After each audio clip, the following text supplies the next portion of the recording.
Friend, एक बार फिर से आप सभी का स्वागत है शिक्षा प्रकाश में। मैं एक बार फिर से आपके सामने हाजिर हो गया करंट अफेयर्स लेकर, जो एग्जाम पॉइंट ऑफ व्यू से बहुत ही ज़्यादा इंपॉर्टेंट है।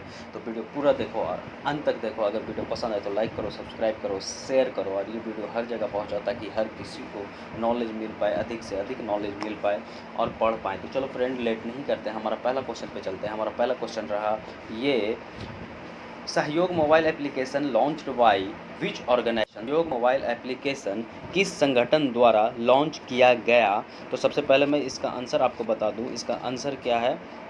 Survey of India. अब ये सर्वे ऑफ इंडिया क्यों लॉन्च की सहयोग मोबाइल एप्लीकेशन? आखिर ये सर्वे ऑफ इंडिया करती क्या है? तो सबसे पहले मैं बता दूं, ये सर्वे ऑफ इंडिया का काम है फ्रेंड कि जियो टैगिंग करना। ठीक है, जिन लोगों को क्या करना? Geo tagging. ठीक है, जियो टैगिंग करना। अब जिन लोगों को जियो टैगिंग का मतलब नहीं समझ में आ रहा है, मैं उन्हें समझाता हूँ। तुम देखते होगे, जैसे मोबाइल पे मारते होगे कि मतलब किसी स्टोर का नाम, तो वो तुरंत आ जाता है, किस लोकेशन पे आ जाता है, कहाँ पर है, सारा चीज़ पता लग जाता है। तो आखिर में वो क्या है कि वो मैपिंग है। ठीक है, मैप है।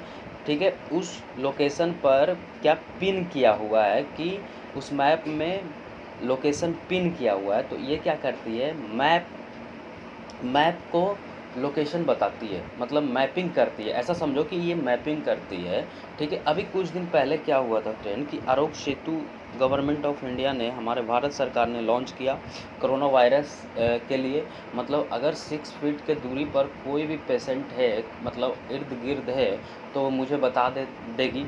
ठीक है, एक कंपन शुरू होगा, मतलब मोबाइल वाइब्रेट होगा ब्लूटूथ जीपीएस के द्वारा।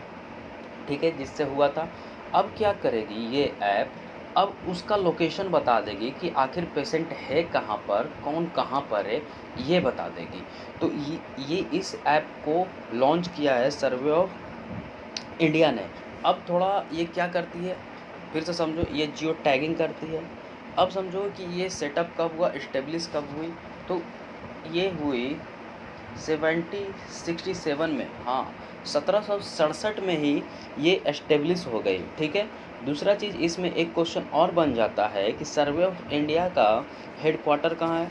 तो सर्वे ऑफ इंडिया का हेडक्वार्टर देहरादून है। ठीक है, कहाँ है?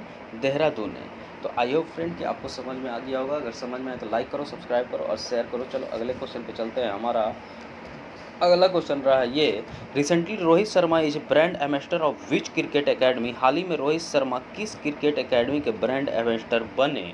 ठीक है, या हैं? तो सब इसका आंसर मैं बता दूं, इसका आंसर है Dubai cricket academy.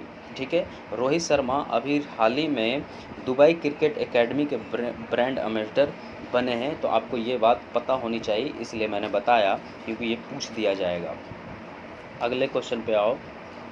Ministry of Home Affairs made which activity a offence under Section 51B of the Disaster Management Act। गृह मंत्रालय ने आपदा प्रबंधन अधिनियम की धारा 91B के तहत कौन सी गतिविधियां को अपराध बताया?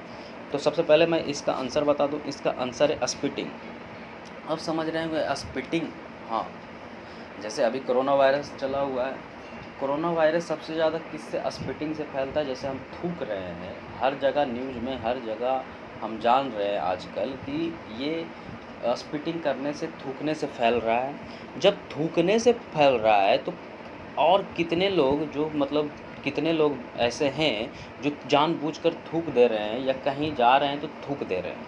ठीक है, तो उन लोग जो थूकने के लिए पकड़े जाएंगे, उनको 1 साल के लिए डायरेक्ट अंदर कर दिया जाएगा सेक्शन 51B के तहत, और कुछ जुर्माना भी किया जाएगा। 1 साल के लिए डायरेक्ट अंदर सिर्फ थूकने पर।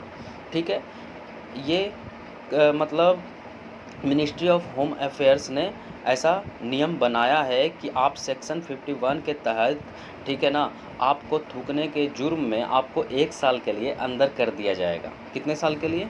1 साल के लिए।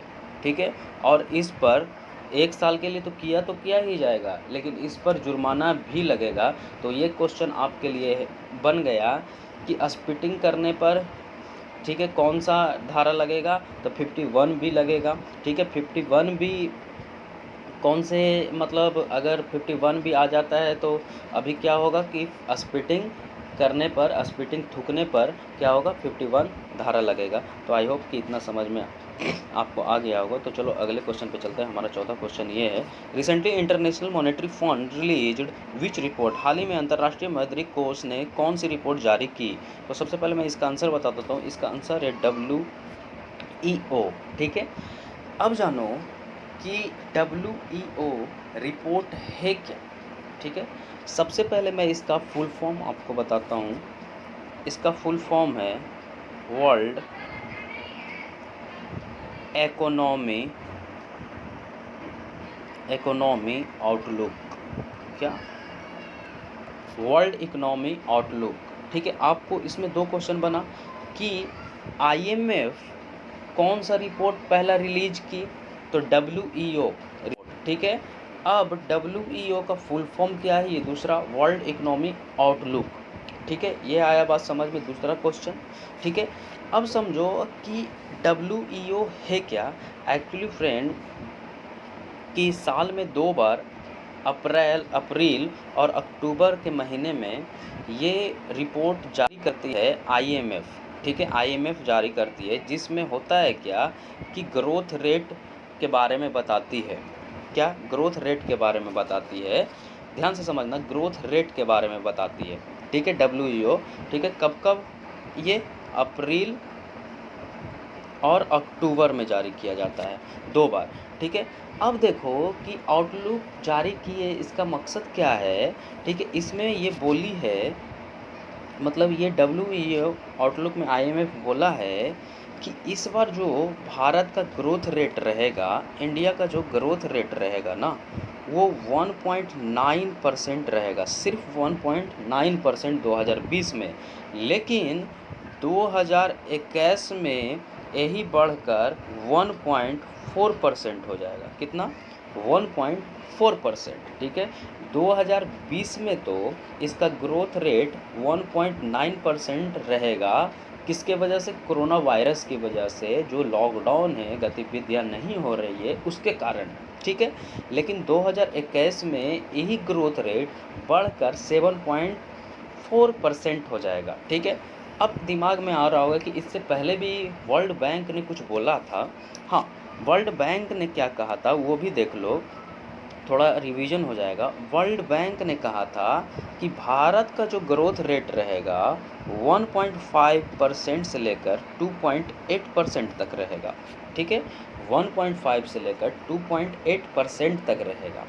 ठीक है, इतना बात आया समझ में।